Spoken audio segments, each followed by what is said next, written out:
पे सेंटेंस में वास्तव में कोई एरर नहीं है, सेंटेंस में एरर नहीं है, लेकिन जाहिर सी बात है कुछ ना कुछ एरर है, तभी तो मैंने नहीं प्रोनाउन एरर नहीं, मैंने प्रोनाउन तभी शुरू करेंगे। यहाँ पे जो एरर है शब्दों का, हम लोग इसके पहले ये जो वर्ड आपने यूज किया एक्चुअली वर्ड, क्योंकि हमें हिंदी मतलब पता है, एक्चुअली मतलब वास्तव में। मैंने कहा कि हिंदी मतलब आपको हेल्प नहीं करेगी आपके एसएससी पेपर में। आपको समझना होगा कि वास्तव में एक्चुअली का यूज कहाँ होता है। एक्चुअली के लिए इन रियलिटी भी है, एक्चुअली भी है, इन फैक्ट भी है, isn't it, as a matter of fact भी है। इतने सारे वर्ड्स हैं, तो वास्तव में इनमें डिफरेंस क्या है। खास करके सेंटेंस इंप्रूवमेंट वाले जो प्रॉब्लम्स होते हैं, इससे डिफरेंस पे पूछे जाते हैं। अगर आपको डिफरेंस नहीं पता होगा तो आपने हिंदी मतलब निकाला और आपको लगा सेंटेंस हमारा सही, तो ग्रामर पढ़ने के बाद भी वहां पे हमें दिक्कत आती है। बात समझ में आ रही है? पढ़ के सही लग रहा होगा कि एक्चुअली कहीं पे भी मिसप्लेस नहीं लग रहा है, यहाँ पे सही जगह पे फिट किया गया है, लेकिन वास्तव में एक्चुअली का यूज कहाँ होता है वो आपको समझना होगा। अच्छा, यहाँ पे एक्चुअली का मतलब क्या निकल के आ रहा है? हिंदी मतलब तो ही निकल के आ रहा होगा। वास्तव में जब भी मैं यहाँ पे आता हूँ मुझे कुछ ना कुछ नया मिलता है जो मेरे लिए इंटरेस्टिंग होता है ना। देखो, एक चीज आपको समझनी होगी कि एक्चुअली जो है ये इनफैक्ट के सेंस में यूज किया जा सकता है तब जब हम किसी मिसअंडरस्टैंडिंग की बात करें। किसकी बात करें? जब हम किसी misunderstanding, to sort out a misunderstanding की बात करें, तो वहां पे हम क्या कर सकते हैं? एक्चुअली का यूज कर सकते हैं। बात को समझना, हिंदी में तो वास्तव में मतलब हुआ, लेकिन वास्तव में जो आपको समझना है वो ये समझना है, it is used to clarify misunderstanding.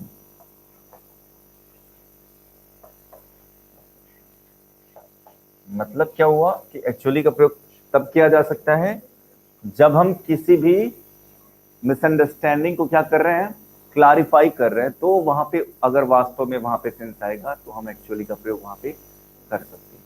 Otherwise हमें क्या करना होगा? एक्चुअली की जगह पे यहाँ पे इनफैक्ट क्या यूज करेंगे? अगर ये सेंटेंस इंप्रूवमेंट में क्वेश्चन आएगा तो यहाँ पे एक्चुअली ना हो कि आपको क्या यूज करना होगा? इनफैक्ट। बात समझ में आ रही है? फिर से देख लो अगर ना समझ में आई हो बात। मैंने कहा हिंदी मतलब तो दोनों का सेम होता है वास्तव में, लेकिन फर्क क्या है कि एक्चुअली का प्रयोग आप तभी कर सकते हो जब किसी मिसअंडरस्टैंडिंग को आप क्लैरिफाई, क्लैरिफाई समझते हो ना, स्पष्टीकरण देते हैं कि भाई ऐसी बात नहीं थी, ये बात थी, तब हम वहां पे एक्चुअली का प्रयोग करते हैं। बात को समझो, मैंने क्या कहा कि जब हम किसी चीज का क्लैरिफिकेशन देते हैं, कोई चीज क्लैरिफाई करते हैं, वहां पे हम किसका यूज करते हैं? एक्चुअली का। ठीक है? जैसे मान लो, होता है, बोलते हैं अरे ये बड़ा पैसे वाला है, ये है वो है। बोलते यार, लोग मुझसे बोलते कि मैं बहुत पैसे वाला हूं, बट वास्तविकता ये है कि मैं बहुत गरीब हूं या मेरे पास पैसे नहीं। ठीक है? तो ये क्या होती है? आपकी रियलिटी है। तो ऐसे सेंस में आप किसका प्रयोग कर सकते हो? एक्चुअली का प्रयोग कर सकते हो। जैसे कोई एग्जांपल लिख सकते हैं, जैसे आप लिख सकते हो most of the people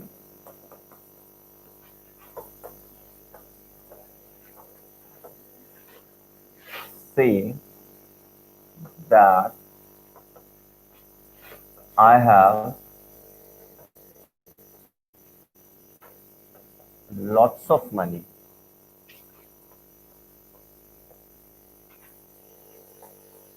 Most of the people say that I have lots of money, but actually, यहाँ पे कॉमा लगा के ये बट कर देना है।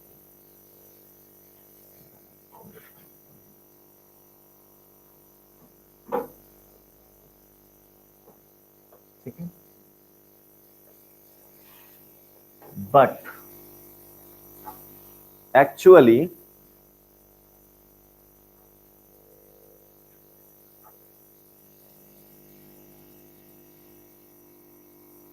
मतलब you say that I have actually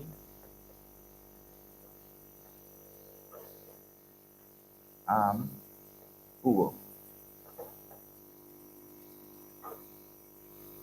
most of the people, ये पी कैसे मिस हो गया, most of the people say that I have lots of money but actually I am poor।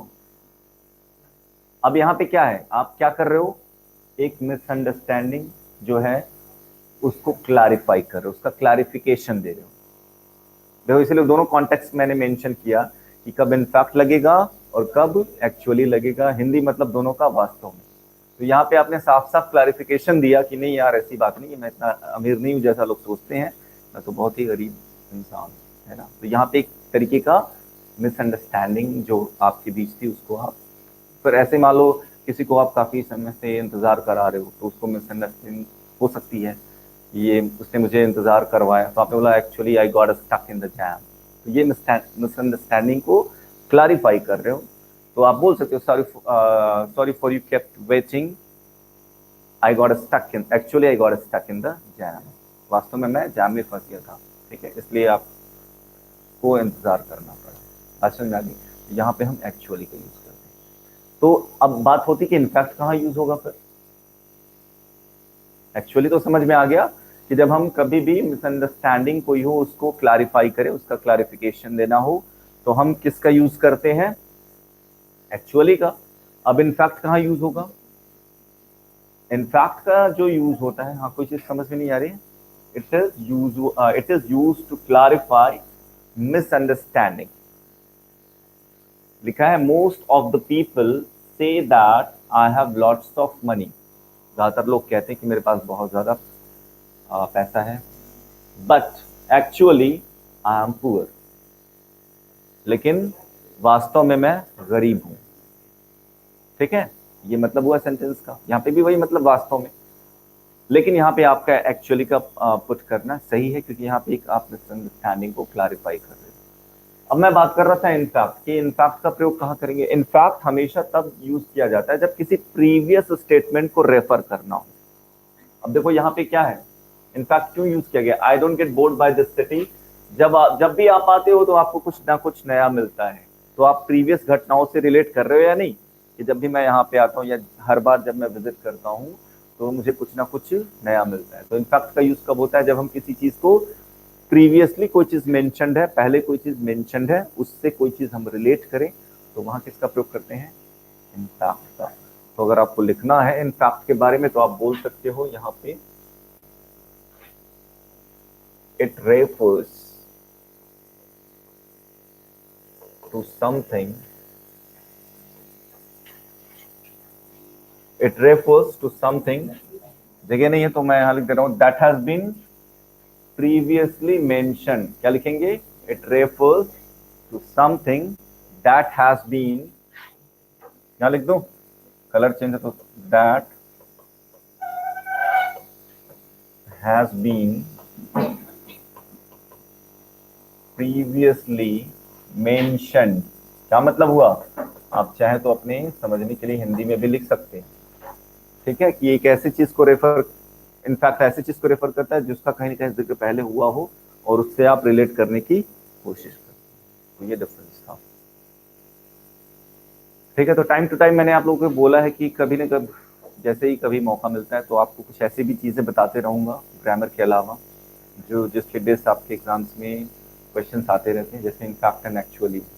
Close test में भी आ जाएगा, दोनों ऑप्शन रहेगा, तब क्या करेंगे आप, कि इनफैक्ट मतलब भी वास्तव में और क्या नाम है एक्चुअली मतलब भी वास्तव में, तो कौन सा प्लेस किया है, ठीक है, हाँ इन रियलिटी, हाँ वो भी वास्तव में है, ठीक है।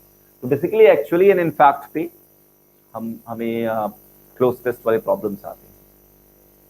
अब ये चीज आपको क्लियर हो गई कि दोनों का मतलब तो हिंदी में वास्तव में है, लेकिन दोनों का अलग अलग,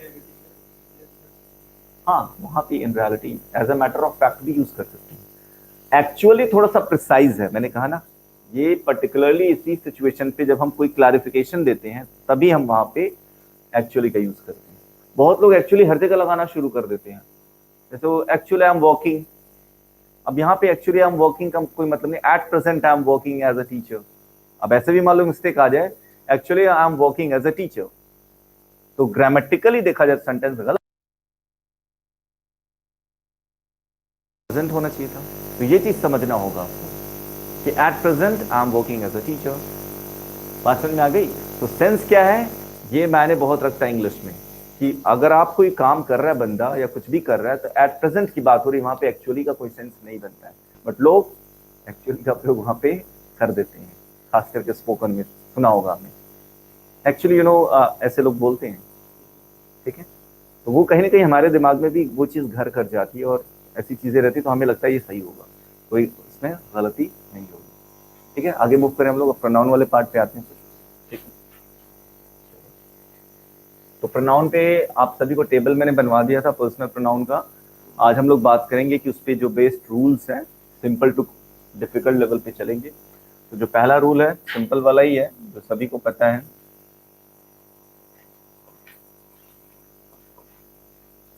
ठीक है,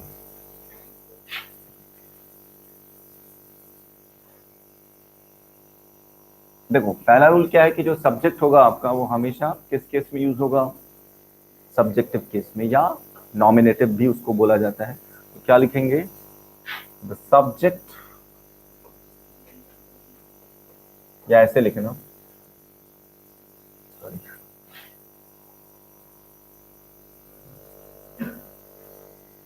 a nominative or subjective case must be used in place of a subject। क्या मैंने लिखवाया कि सब्जेक्ट के स्थान पे, जो सब्जेक्ट की जगह है उसकी जगह पे हमें या तो मतलब दोनों नाम है, नॉमिनेटिव या सब्जेक्टिव कह लो, तो हमें नॉमिनेटिव या सब्जेक्टिव केस का प्रयोग करना होता है। ये दोनों नाम उसी के हैं, चाहे आप सब्जेक्टिव का हो चाहे नॉमिनेटिव का हो। तो वही चीज मैंने लिखा है कि अ नॉमिनेटिव और subjective case must be used in place of a subject. अभी देखो, जैसे कल बात हो रही थी कि मुझे इंग्लिश आती है, तो आपने कहा कि माई नो, सॉरी नहीं, हम लोगों ने बात की थी ना मी वाली बात, तब समझेंगे ना आप लोग। क्योंकि जैसे जिन लोगों ने हिंदी पढ़ी है उन्हें बताया जाता है मुझे मतलब मी, और अगर कहीं ऐसे लिखा मिल जाए मी नो इंग्लिश,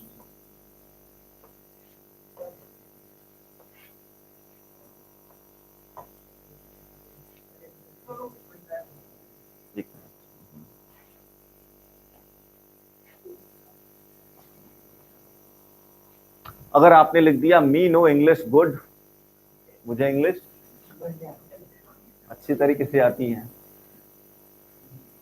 तब ये सेंटेंस सही होगा। जो टूटी फूटी इंग्लिश में बात करेंगे वो ऐसे ही, मी नो इंग्लिश गुड, लोग बात भी समझ जाएंगे हाँ कि इसके कहने का।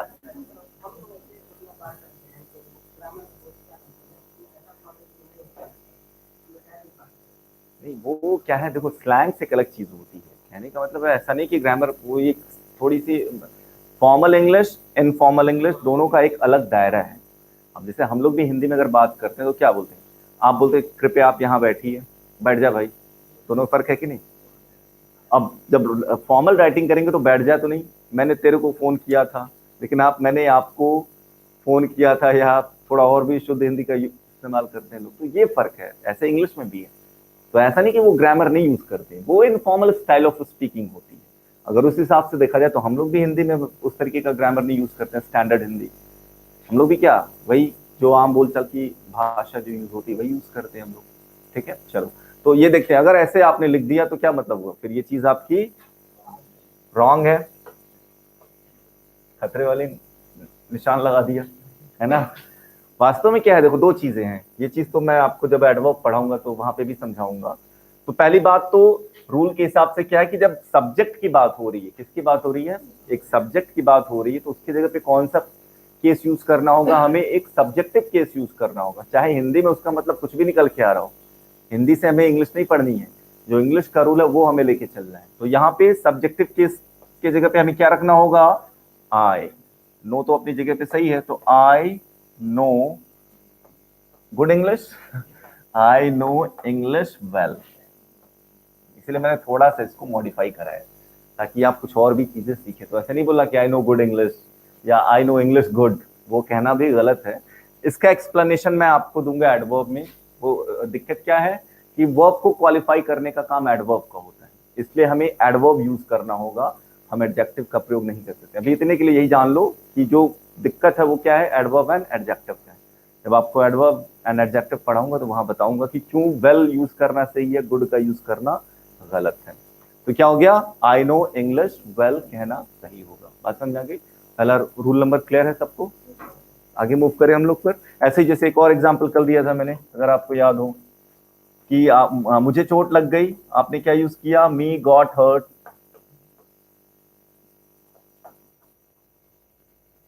ये तो थोड़ा लोगों ने सुना होगा तो लोग आसानी से, अब आपने कह दिया मी गॉट हर्ट तो लगेगा भाई सही बोल रहा है और प्रॉपर टोन में बोल रहा है ना।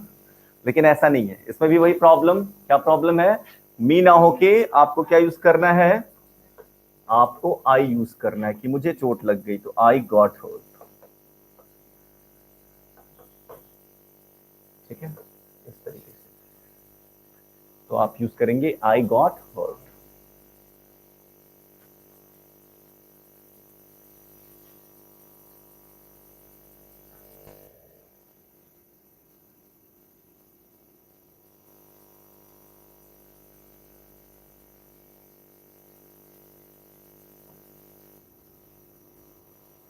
इसलिए सभी ने आगे मूव करें हम लोग। 0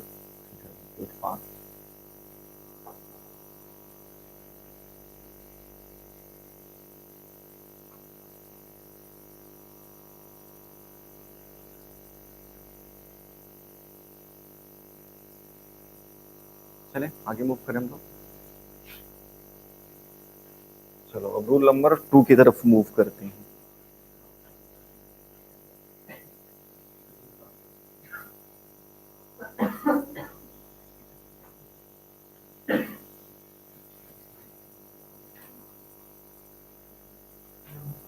इसमें भी वही चीज जो आपको पहले मैंने बताया, an objective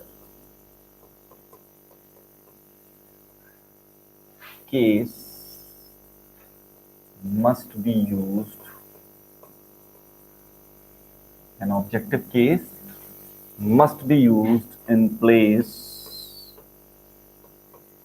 of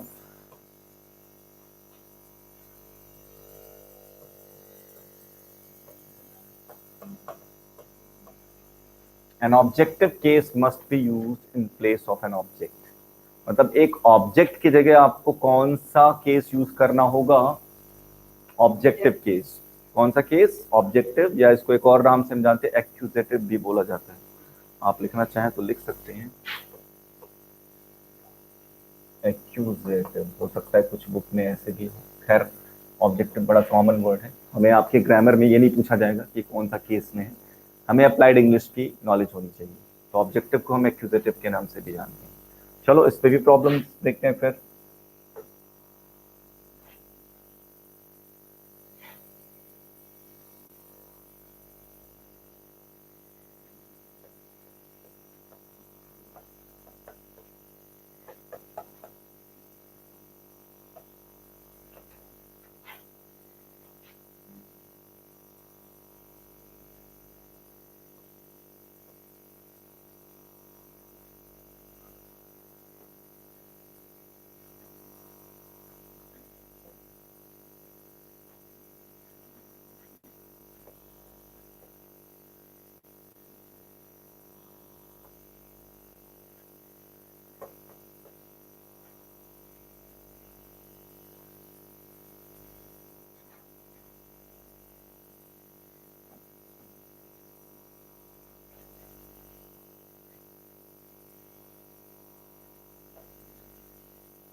when he called me, sorry, when he called I,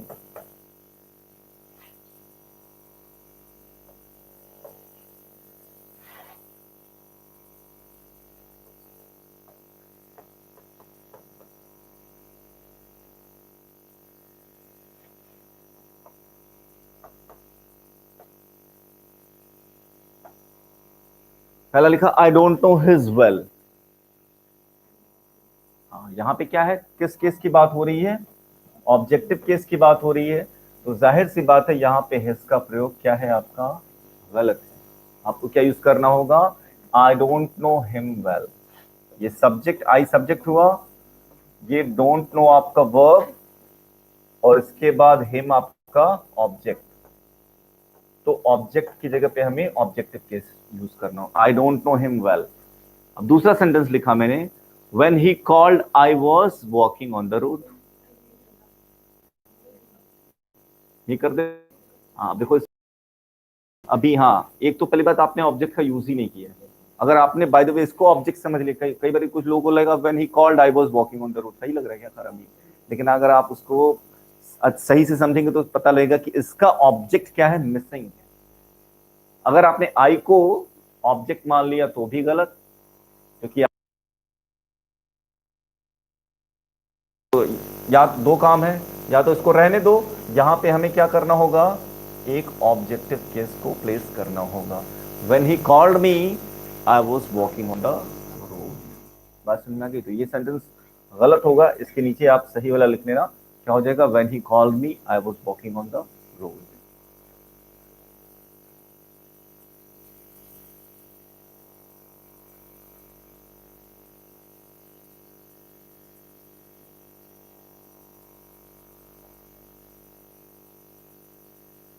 ठीक है, लिख लिया सबने? आगे मूव करें। अब जो तीसरा रूल है वो थोड़ा इंपॉर्टेंट है, उस पर क्वेश्चन एसएससी बहुत पूछता है। ये तो भी थोड़े सिंपल वाले थे। देखो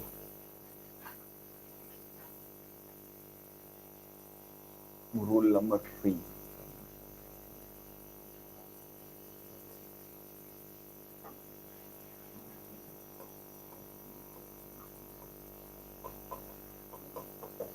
an objective case must be placed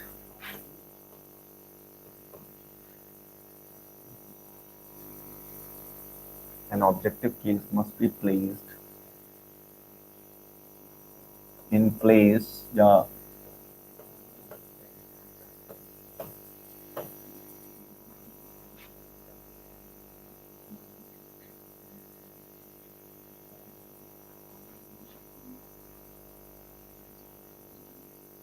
an objective case must be placed, थोड़ा इजी बना दूं नहीं तो वो आपके लिए डिफिकल्ट होता समझें, आफ्टर अ preposition। मैं लिखने वाला था कि an objective case must be placed in place of a prepositional object, तो वो थोड़ा शायद आपको समझना मुश्किल भी होता कि क्या ये prepositional object क्या चीज है। तो इन शॉर्ट आप कह सकते हो an objective case must be placed after a preposition। कि preposition के बाद जो केस यूज होगी वो कौन सा है, ऑब्जेक्टिव केस का यूज करना है। बात समझ में आ रही है? और इस पे अक्सर क्वेश्चंस पूछे जाते हैं, जैसे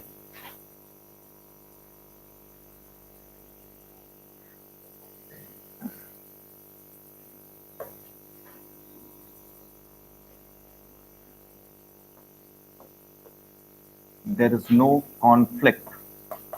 कॉन्फ्लिक्ट का मतलब होता है विवाद। There is no conflict between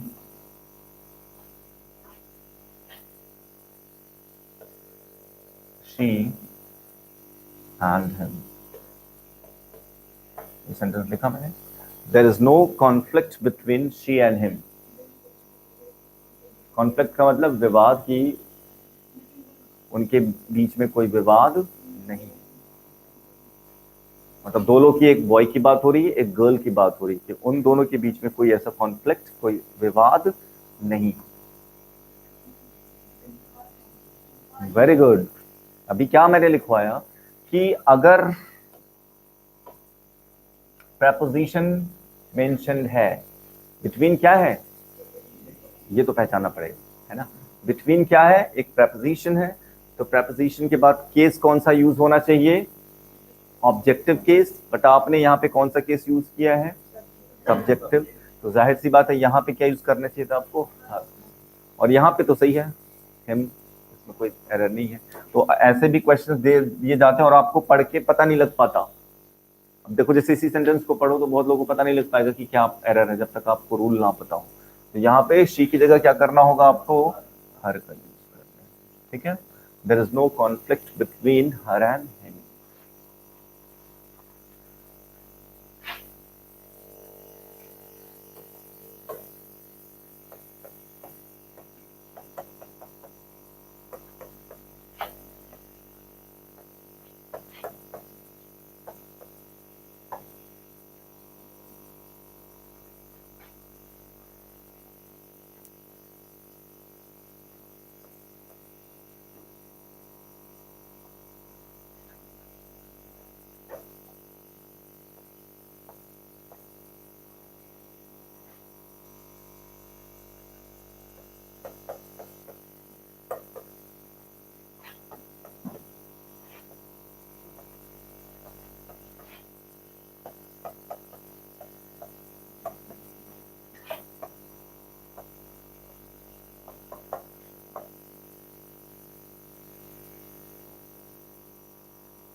दो सेंटेंस लिखा मैंने, he like I am a teacher, और दूसरा लिखा they except I was invited to the party.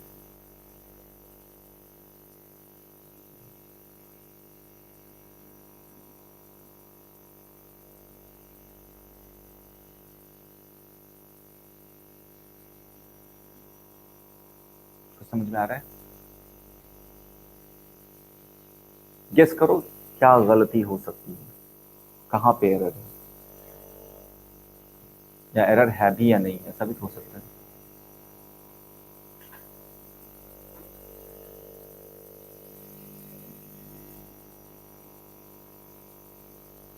अच्छा, लाइक मतलब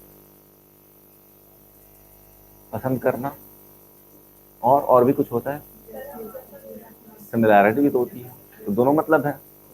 सामान ये वाला नहीं, खाने पीने वाला सामान नहीं, सिमिलैरिटी, ठीक है। तो क्या है, लाइक मतलब पसंद करना भी होता है, पसंद करना इज अ वर्ब। अगर हम पसंद करना की बात करें तो वो क्या है, वर्ब है। तो अगर यहाँ पे लाइक वर्ब के तौर पे यूज हुआ है तो इसमें क्या एरर है, अगर लाइक्स होना चाहिए था, बिल्कुल सही कहा।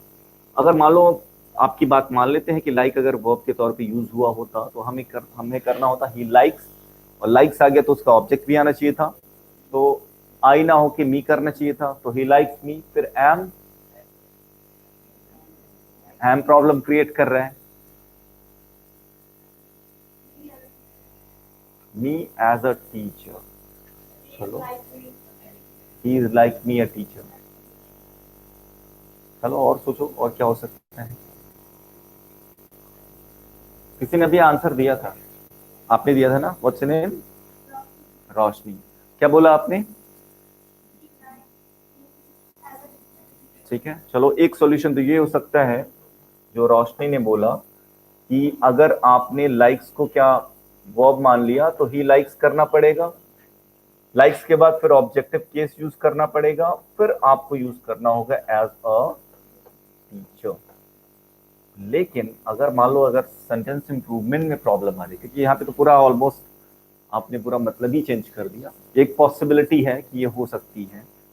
अगर मान लो सेंटेंस इंप्रूवमेंट में प्रॉब्लम होता है, इस पे मार्क ना करे, सिर्फ और सिर्फ इसको अंडरलाइन कर दे,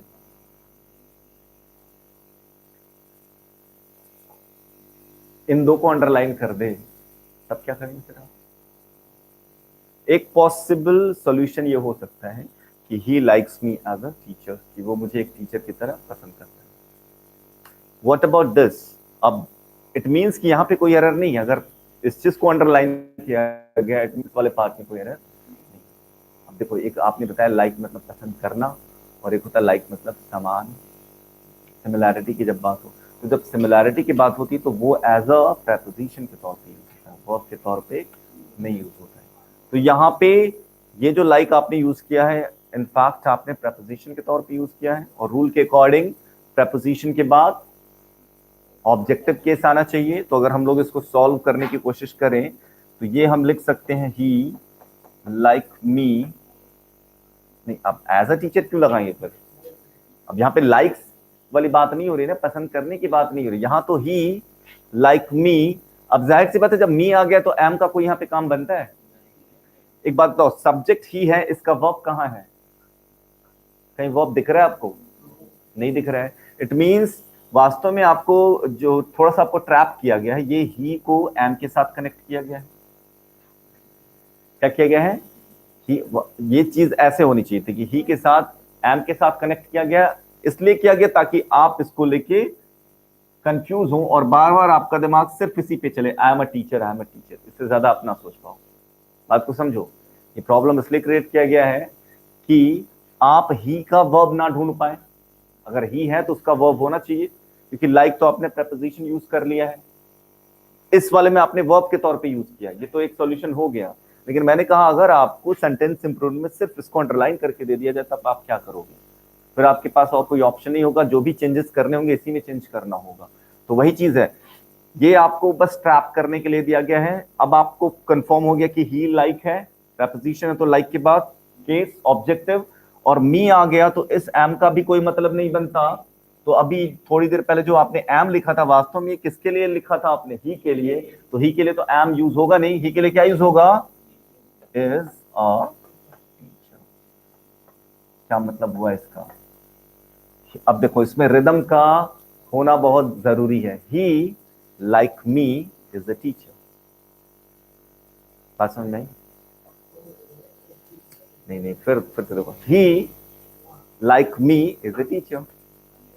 मान लो यहाँ पे आपके और कोई खड़े हैं, आप एग्जैक्टली तो यही मैंने कहा, रिदम, स्पोकन में रिदम का बड़ा अहम रोल होता है। He like me is a teacher, या मैं इसी को थोड़ा सा दूसरे शब्दों में कहूं, ही इज अ टीचर लाइक मी। अब तो समझ में आ गया होगा सबको।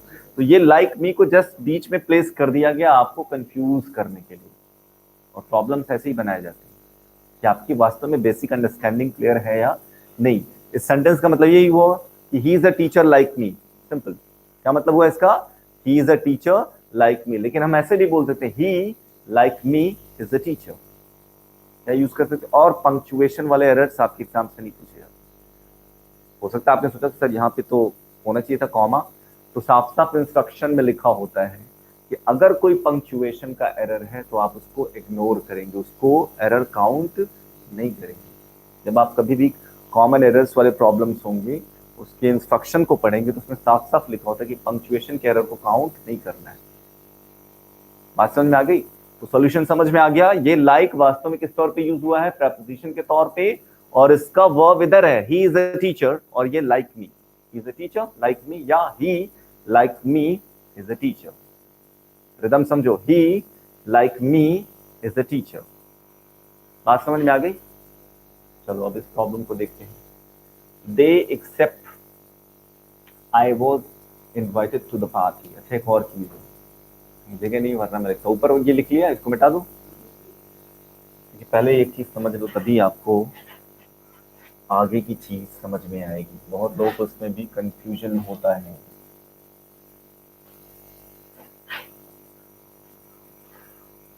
देखो तीन चीजें होती हैं, आपने एक्सेप्ट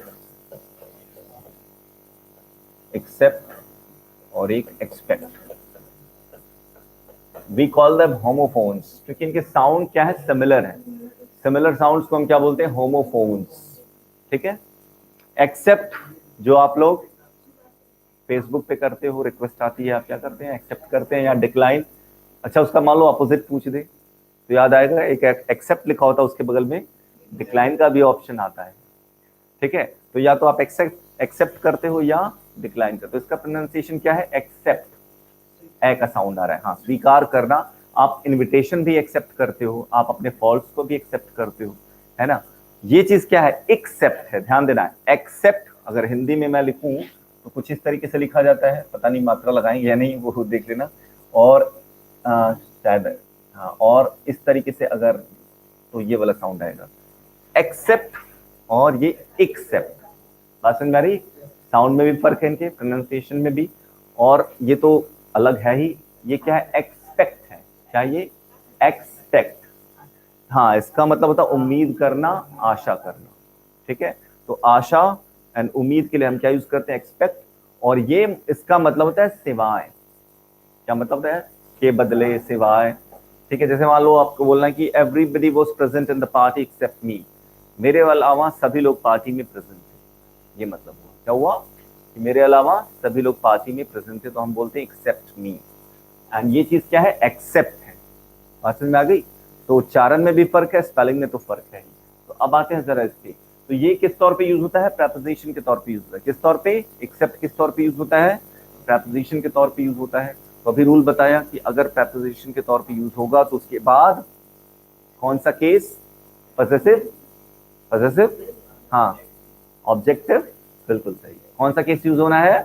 ऑब्जेक्टिव केस यूज करना होगा। तो दे एक्सेप्ट, ये आई ना हो के क्या होना चाहिए था? मी। कलर चेंज कर दूं? तो दे एक्सेप्ट मी क्या हो जाएगा? दे एक्सेप्ट मी। अब ये बताओ, अगर मी आ गया तो वॉस का कोई मतलब बनता है? अगेन आपको क्या किया गया? कंफ्यूज। आई के साथ वॉस दिया गया, लेकिन वास्तव में है क्या? एग्जैक्टली। और दे के साथ वॉस का प्रयोग नहीं होता। क्या होता है? दे के साथ वर्ब का प्रयोग होता है। तो वॉस की जगह क्या यूज करना होगा आपको? वर्ब। अब इसको कहीं सही ढंग से मैं लिख दूं, वरना आप लोग कंफ्यूज रहेंगे। तो क्या हो जाएगा? They except me were invited to the party. अच्छा, एक और चीज ध्यान रखना कि कई बार ऐसे भी एरर पूछे गए आपके एग्जाम में, इनवाइटेड इन द पार्टी करके पूछा गया एग्जाम में। एसएससी ने कई बार पूछा ये क्वेश्चन। तो इनवाइटेड इन करके इसलिए क्योंकि आप हिंदी पार्टी में इनवाइट नहीं किया गया मेरे को, और इन मतलब में नहीं। तो इनवाइट के बाद जो प्रपोजिशन आती है वो हमेशा टू होती है। बात समझ में आ रही? तो ये याद रखना।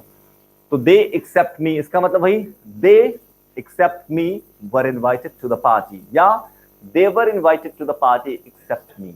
ये मतलब हुआ। क्या मतलब हुआ? They were invited to the party except me, कि मेरे अलावा उन लोगों को पार्टी में इनवाइट किया गया।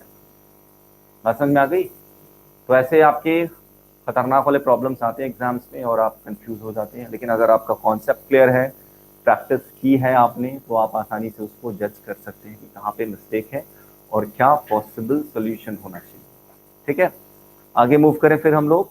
ये बात समझ आ गई? और ये इसको स्टैटिक कर लेना, इस पे प्रॉब्लम्स अक्सर पूछे जाते हैं। ये जो रूल लिखवाया मैंने, रूल नंबर 3। ठीक है, मतलब क्या ये इंपॉर्टेंट है, इस पे क्वेश्चंस आते हैं आपके एग्जाम्स में। चलो फिर आगे मूव करते हैं हम लोग। तो ये बात समझ में आ गई? क्या होगा? They except me were invited to the party. ठीक है, वही चीज। इंटनेशन, इंटनेशन समझते हैं आप लोग? कहाँ पे? इंटेंशन नहीं, इंटनेशन। इंटनेशन का मतलब है कि कहाँ पे पॉज देना है, कहाँ पे पिच को हाई करना है, ये सब इंटनेशन का पार्ट होता है। हिंदी में उसको क्या कहते हैं वो नहीं पता मुझे, लेकिन इस तरीके, इसी को इंटनेशन कहा जाता है। They except me were invited to the party. उच्चारण तो प्रोनाउंसिएशन होता है, जो आपकी जो क्या तारतम्यता बोलते हैं, नॉट एग्जैक्टली म्यूजिक। ठीक है, इसमें क्या है कि हमें कहाँ पे अपने पिच को उठाना है, कहाँ पे। अब गाने वाली बात नहीं हो रही है ना, सिंगिंग की ट्रेनिंग नहीं दे रहा मैं। नॉर्मल बात हो रही है कि हम बोलते हैं ना कि कहाँ पे किसी चीज पे ज्यादा जोर देना है, कहाँ पे अपनी आवाज स्लो। हाँ, तो इसी को इंटोनेशन कहा जाता है। जो वेरिएशंस होते हैं ना हमारे पिच में, जो वेरिएशंस होती है, उसी को हम क्या बोलते हैं? इंटोनेशन बोलते हैं। ठीक है, एनीवे, फिर इतना लिख लिया होगा, आगे मूव करते हैं हम लोग। फिर अब क्या करना होगा? इरेज। ऐड नहीं हो रहा, इरेज कर दें, इससे होगा ना?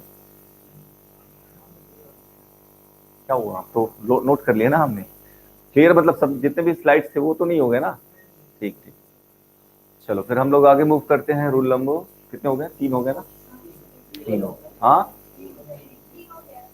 3 हो गए। चलो रूल नंबर 4 की तरफ चलते हैं। क्या हो रहा है?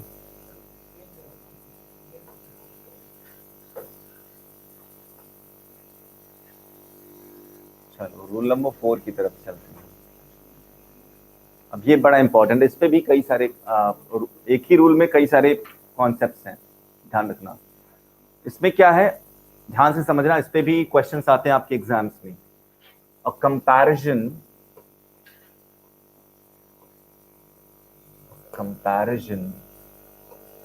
must be made between two similar cases।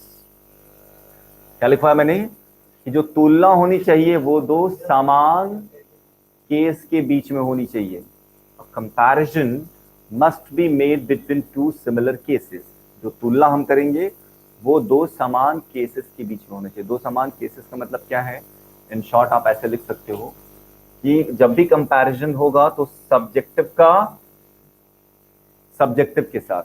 Comparison का मतलब सब्जेक्टिव केस का कंपैरिजन सब्जेक्टिव केस के साथ, ऑब्जेक्टिव का कंपैरिजन ऑब्जेक्टिव केस के साथ, एंड पॉसेसिव का कंपैरिजन पॉसेसिव के साथ।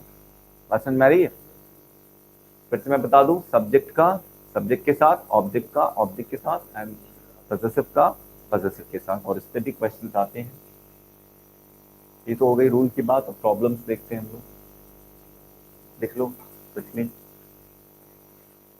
तो तुलना हमेशा दो समान केसेस के बीच में की जाती है। जिनको हिंदी में लिखना हो वो भी लिख लेंगे, और इंग्लिश में तो ऑलरेडी लिखा हुआ है। Comparison must be made between two similar cases.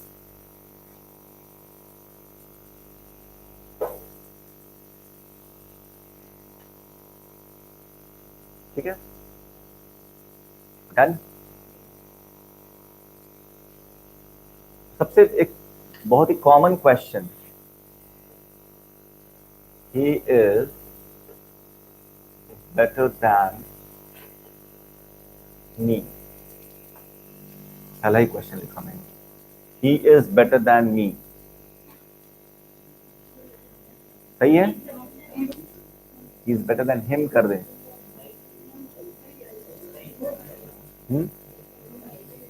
चलो मैं इसको इरेज कर दूं ना, फिर आगे चलो। फिर इसी को मैं दोबारा लिख दूंगा, कोई दिक्कत नहीं। तो मैंने लिखा ही इज बेटर दैन मी। कुछ मैं प्रॉब्लम्स पहले लिख दूं, उसके बाद आप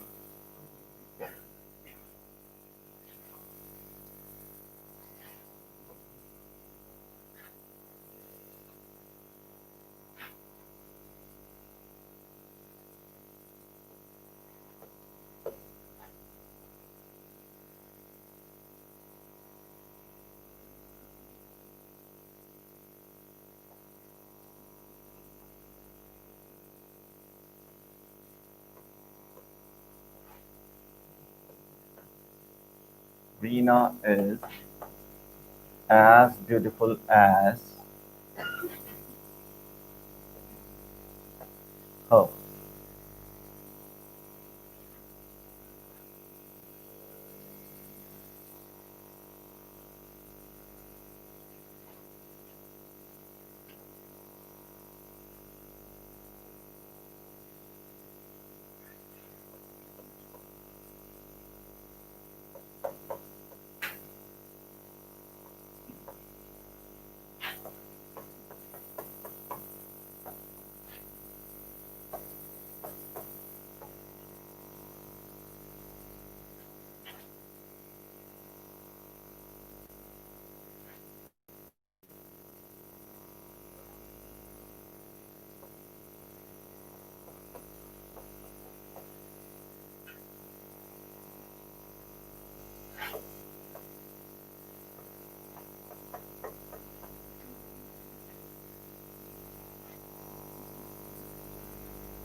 my car is more expensive than you.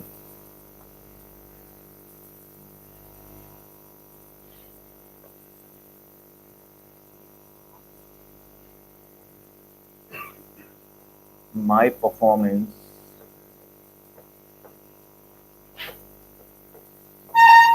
is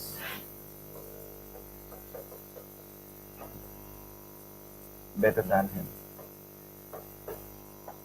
ठीक है, तो ये कुछ 5 क्वेश्चंस मैंने लिखे हैं. First one is he is better than me. Second one is Reena is as beautiful as her. तीसरा लिखा I know you better than him. चौथा लिखा है my car is more expensive than you. पांचवा लिखा my performance is better than him.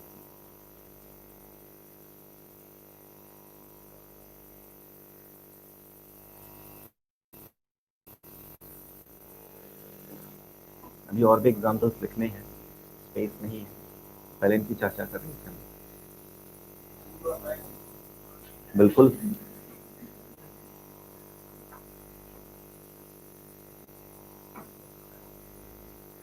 ठीक है, लिख लिया सबने, क्वेश्चंस लिख लिए, 500 क्वेश्चंस. तो चलो पहले क्वेश्चन की बात करते हैं. ही इज बेटर देन मी.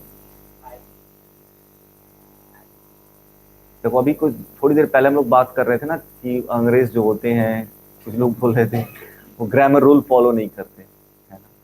तो अगर मैं इनफॉर्मल इंग्लिश की बात करूं या स्पोकन इंग्लिश की बात करूं तो ये सेंटेंस सही है. आप भी यूज करो, मैं भी यूज करता हूं, to be very frank. But यही अगर आप फॉर्मल इंग्लिश, जो हम ब्रिटिश इंग्लिश पढ़ते हैं इंडिया में, फॉर्मल इंग्लिश की बात की जाए तो इसे सही नहीं माना जाता. और रीजन वही है कि जो कंपैरिजन होना चाहिए था वो सिमिलर केसेस के बीच में, यही तो रूल लिखवाया मैंने. A comparison must be made between two similar cases, कि हमेशा जो तुलना होती है दो समान केसेस के बीच में. प्रैक्टिकली भी देख लो, एक टीचर का कंपैरिजन लोग दूसरे टीचर से करते हैं, एक स्कूल का कंपैरिजन दूसरे स्कूल से होता है, स्कूल का स्टूडेंट से नहीं होता. बात समझ में आ रही है. एक फोन का दूसरे स्मार्टफोन से करते हो, फोन का कंपैरिजन आप लैपटॉप से नहीं करते ना. होता है कभी, बहुत सारे यूट्यूबर्स भी है ना, वीडियो बनाते हैं तो वो फोन पे ही लेके बनाते हैं, या दो लैपटॉप, दो अलग अलग वेरिएंट्स हैं. तो हमेशा जो कंपैरिजन आप करते हो किसके बीच में होता है, दो सिमिलर केसेस के बीच में. तो यहाँ पे ही कौन से केस में है, सब्जेक्टिव, और मी कौन से केस में है, ऑब्जेक्टिव. तो जाहिर सी बात है ग्रामेटिकली ये सेंटेंस सही नहीं है, या यूं कह ले फॉर्मल राइटिंग में इसको सही नहीं माना जाता. इनफॉर्मली ये एक्सेप्टेड है, स्पोकन में ये एक्सेप्टेड है. तो अगर आपके एग्जाम में बाय द वे अगर ये क्वेश्चन आ गया तो ये मिस्टेक माना जाएगा. ठीक है, तो यहाँ मी ना होके हमें क्या यूज करना होगा, आई. एंड बेसिकली इस सेंटेंस का मतलब क्या है, इसको इसलिए मैंने ब्रैकेट में एम लिख दिया. इसका मतलब है he is better than I am. इसका मतलब ये है he is better than I am. लेकिन इंग्लिश का एक और रूल है कि सेम ऑक्सिलरी वर्ब्स को दोबारा रिपीट नहीं करते, इसलिए हम एम को ओमिट कर देते हैं. तो सही मायने में सेंटेंस सही क्या होगा, he is better than I. क्या होगा, he is better than I. ठीक है. दूसरा, Reena is as beautiful as her. Reena कौन से केस में है, सब्जेक्टिव, नॉमिनेटिव में. ठीक है, तो ये आपका सब्जेक्टिव केस में है. और हर कौन से केस में, अगेन ऑब्जेक्टिव. तो इसमें भी हर की जगह क्या होना चाहिए था, और इसको भी अपने समझने के लिए ब्रैकेट में इज लिख सकते हो. मतलब ये हुआ Reena is as beautiful as she is, कि रीना उतनी ही ब्यूटीफुल है जितनी की वो. बात समझ में आ रही है. तो आपको इज आप समझने के लिए ब्रैकेट में लिखवाया है. फाइनल, हाँ फाइनल जो आप लिखेंगे उसमें इज नहीं लिखना है, सिंपली लिखना होगा Reena is as beautiful as she, ताकि आप रिलेट कर सके. इसलिए मैंने ब्रैकेट में वो बात लिखी कि ऐसा क्यों हो रहा है. तीसरी बात, तीसरा सेंटेंस देखते हैं. I know you better than him.